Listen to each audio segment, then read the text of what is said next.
Dalam keadaan pingsan, hantu jadian diikat tangannya agar mudah dibawa oleh Yoseko dan Diana Sasi ke dalam kedai.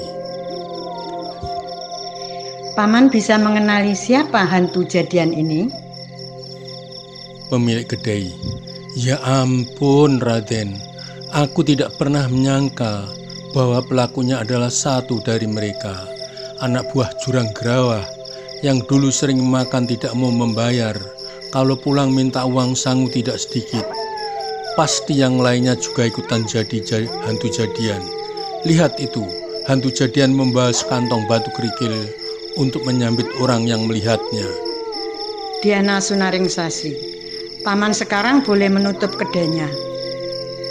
Sementara hantu jadian ini kami bawa dulu untuk dimintai keterangan di mana temannya malam ini beroperasi. Tetap rahasiakan Paman agar teman hantu jadian bingung mencari temannya. Selamat tinggal Paman. Pemilik kedai, iya Den, aku tetap akan jaga kerahasiaannya. Biar teman hantu juga takut dengan teror kalian berdua yang banyak akalnya. Hahaha. Sekali berkelibat sambil membawa hantu jadian sudah tidak kelihatan dalam kegelapan malam. Selanjutnya hantu jadian dibawa di rumah belakang Gunadarma untuk dijadikan tawanan. Sementara setelah dikembalikan jalan darahnya di bagian leher agar dapat berbicara, tetapi dalam keadaan lumpuh. Sementara pemilik kedai segera mematikan obor dan menutup kedainya dengan rasa sukacita.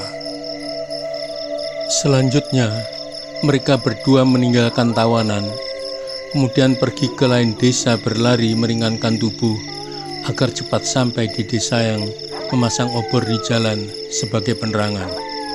Ternyata benar, dari jauh terdengar suara seseorang meminta tolong sambil berteriak, "Tolong, tolong, hantu!" sambil berlari kencang, sementara hantu mengejar dari belakang dengan meloncat-loncat menggunakan pakaian putih-putih, meniru pocong dengan membawa sekantung batu kerikil di pinggangnya. Kesempatan ini tidak disia-siakan oleh Yoseko dan Diana Sasi untuk membuat lumpuh hantu jadian yang meloncat-loncat mengejar temannya, kemudian dibawa ke tempat tahanan sementara di rumah belakang Gunadarma di kamar lain supaya tidak saling mengetahui dalam keadaan lumpuh tetapi masih bisa berbicara setelah urat lehernya dibuka. Pengawalan Patih Songgogeni. Boy Gatot dan Hambali mengawal Patih Songgogeni yang menyamar sebagai rakyat biasa kini sudah mendekati kota raja di mana terletak Kepatian. Pengawalan dilakukan agak jauh agar tidak nampak mereka sedang mengawal. Orang akan mengira mereka tidak saling mengenal, hanya kebetulan berjalan-jalan beriringan. Dalam perjalanan ke kota raja ini, ada beberapa orang yang mencegat mereka. "Tolong kami beri sedikit uang agar kami bertiga ini dapat membeli makan. Sedari siang kami bertiga belum makan. Tidak ada uang untuk membeli sebungkus nasi." Patih Songgogeni berhenti sebentar. Sementara Boy Gatot dan Hambali ikut berhenti seolah-olah menyaksikan pembicaraan mereka. Patih Songgogeni, "Kenapa kamu tidak bekerja?"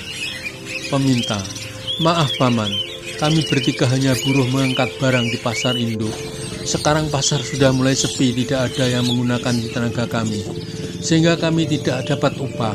Semua hanya gara-gara hantu pocong Patih Lemisgoro bangkit dari kubur. Kini hantu sudah mendekati kota raja." Patih Songgogeni, "Kenapa kamu tidak berusaha menangkap hantu itu?"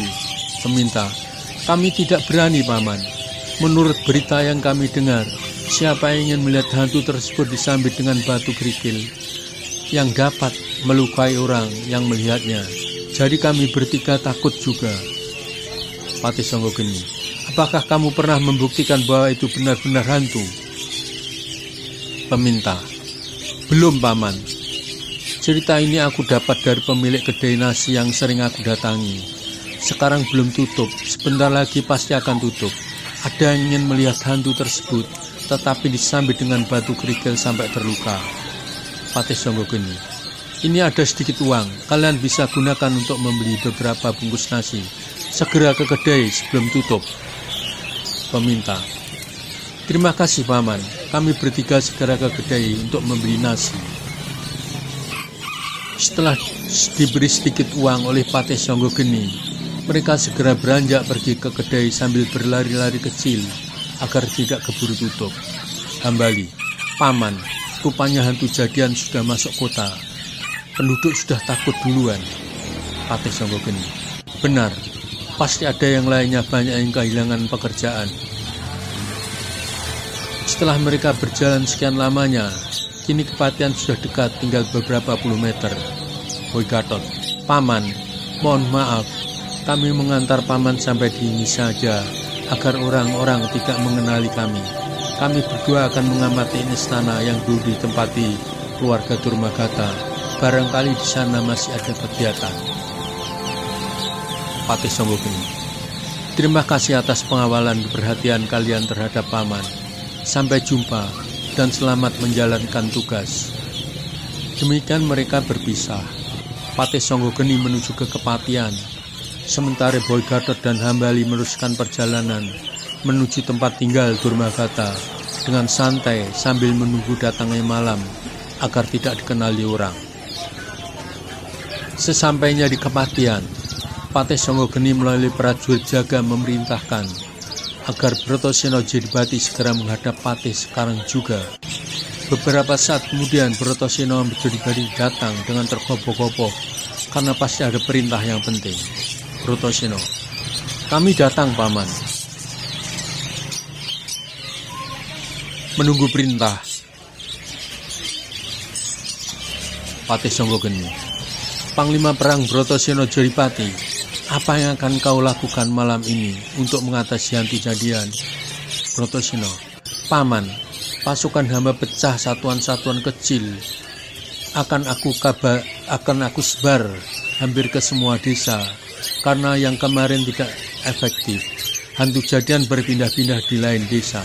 Tinggal menunggu komando dari Paman Patih. Patih Songgogeni. Bratasena, jangan terpancing oleh hantu jadian. Kalau pasukan dipecah menjadi satuan-satuan kecil yang akan disebar ke hampir seluruh desa, masih adakah kekuatan pasukan di istana? Bratasena. Masih ada paman, tapi tentu saja kekuatan pasukan akan banyak berkurang sesuai dengan perintah paman tempo hari. Patih Songgogeni. Malam ini batalkan perintah untuk mengirim satuan pasukan ke hampir seluruh desa. Ini sangat berbahaya. Konsentrasikan pasukanmu di istana dan sekitarnya. Siap bila diperlukan. Dan sebar organ dari pasukan Sandi Yuda untuk mengambatin rumah Patih Lembu Segoro. Kapan ia akan datang ke rumah. Perintahkan juga pasukan Sandi Yuda untuk melapor bila ada pasukan asing mencoba masuk Mataram. Perintahkan organ pasukan Sandi Yuda untuk menelisik siapa saja yang datang ke nenek sihir tua di malam hari. Bratasena. Siap paman, perintah dilaksanakan, hamba mohon diri. Patih Songgogeni. Silakan Bratasena. Menyelinap masuk ke istana. Keadaan sudah mulai gelap. Boy Gatot dan Hambali segera masuk ke dalam istana Durmagata yang tidak terawat, bahkan tidak ada penjagaan seperti dulu ketika hendak merebut kekuasaan Raja Mataram. Kini beberapa rumah nampak tidak berpenghuni. Beberapa kereta dionggokkan begitu saja karena kudanya sudah tidak ada lagi dirampas kerajaan. Banyak daun-daun berserakan tanpa pernah disapu lagi. Ada satu rumah di tengah yang masih dihuni, tetapi nampak sepi dan kotor. Namun ada lampu menunjukkan bahwa rumah tersebut masih ditinggali oleh penghuninya. Segera Boy Gatot dan Hambali menyelinap di antara pepohonan untuk mendengarkan percakapan beberapa wanita. Ambar, Kak Reni dan Kak Reno, kenapa aku dibawa ke sini sudah beberapa hari ini? Kapan aku diantar pulang? Aku sudah tidak kerasan di sini sepi. seperti tinggal di kuburan jauh dari tetangga.